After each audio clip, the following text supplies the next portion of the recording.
Bonjour tout le monde, mon nom est Robert Gauthier et puis bienvenue au réseau qui s'appelle Lumière sur la prophétie biblique.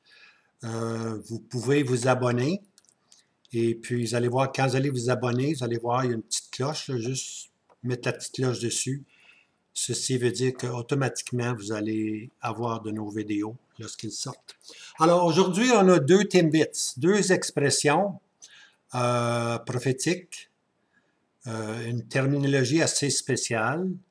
Les deux expressions se retrouvent dans Daniel 9. Euh, ça va comme ceci. Il y aura un désolateur. OK? Il y aura un désolateur jusqu'à ce que la consomption qui est décrétée soit versée sur la désolée. Alors, la conception décrétée, on prendra ça une autre fois.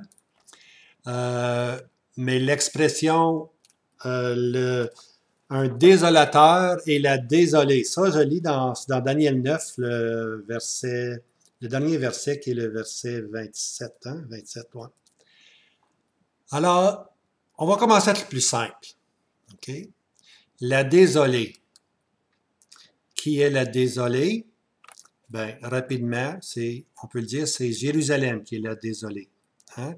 L'ennemi va envahir Jérusalem, il va passer jour et nuit, c'est dit qu'ils vont passer sur Jérusalem, juste en entendant les murmures des chevaux puis des chars, les Juifs vont être énervés, très énervés.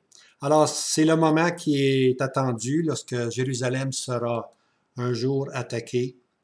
On se rappelle, l'Assyrien est monté jusqu'au cou, mais l'Assyrien prophétique, lui, va rentrer dans Jérusalem, saisir la ville, Michée 5.5 et puis Zacharie 14.2.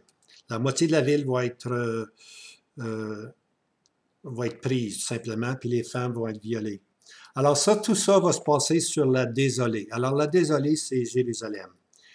Par contre, c'est le désolateur qu'il nous faut comprendre, tu vois. Alors, il y a beaucoup de gens qui ne comprennent pas le désolateur. Il y a beaucoup de gens qui disent que le désolateur, c'est l'Antichrist. C'en est un, mais ce n'est pas le désolateur. Il y a des gens qui disent que c'est la bête romaine, hein, l'Empire romain reconstitué. C'est un désolateur, mais ce n'est pas le désolateur. Quand la parole de Dieu parle du désolateur, elle a devant elle ce qu'on appelle le dernier ennemi, l'Assyrien. Celui qui, le méchant que Nahum nous appelle le méchant. L'Assyrien, c'est la verge de l'indignation de l'Éternel, ou la verge de colère de l'Éternel. Alors, lui va être le désolateur, il va être le dernier instrument que Dieu va choisir pour anéantir, briser le peuple. Je le dis encore une fois, ce n'est pas la bête et le faux prophète, qui est l'Antichrist, qui vont briser vraiment l'Éternel. Une fois ces deux individus jetés vivants dans les temps de feu, on lit ceci dans Apocalypse 19, les deux sont jetés dans les temps de feu. À ce moment-là arrive le désolateur, celui qui va envahir Jérusalem, celui qui va vraiment briser Israël. Alors, c'est l'Assyrien futur, puis aujourd'hui, l'Assyrien futur est représenté par le même territoire qui est aujourd'hui occupé par les pays arabes et les pays musulmans. Okay? Alors, le désolateur, c'est le peuple musulman présentement au nord d'Israël, la Syrie, la Turquie. Okay? Alors, le désolateur va sortir de cet endroit-là.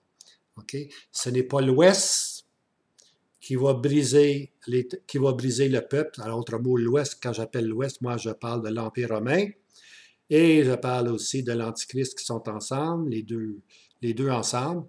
C'est pas eux qui vont briser Israël, c'est le désolateur qui est l'Assyrien ou le roi du Nord. Alors eux vont vraiment attaquer Israël, puis Israël va crier finalement. De la poussière, ils vont crier vers Dieu, puis Dieu va les délivrer. Alors, simplement pour dire que la désolée, c'est la ville de Jérusalem. Le désolateur, c'est l'Assyrien futur qui va entrer dans la ville, qui va rentrer dans Jérusalem.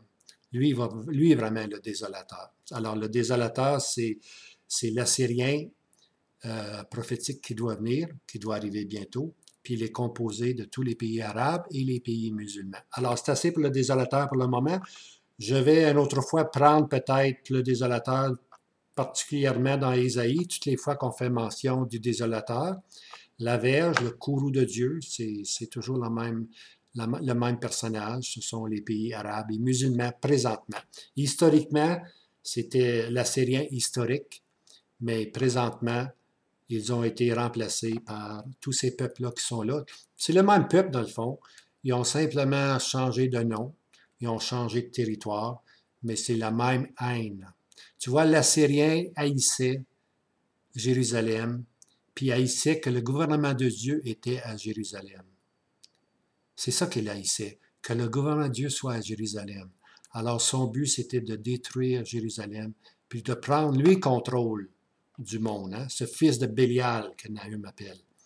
Alors, je vous laisse avec ceci, puis j'espère que la désolée, vous comprenez que c'est Jérusalem, puis le désolateur, c'est l'Assyrien futur qui doit venir. Alors, je vous laisse là-dessus. Maranatha, bonne journée, que le Seigneur vous garde. À bientôt.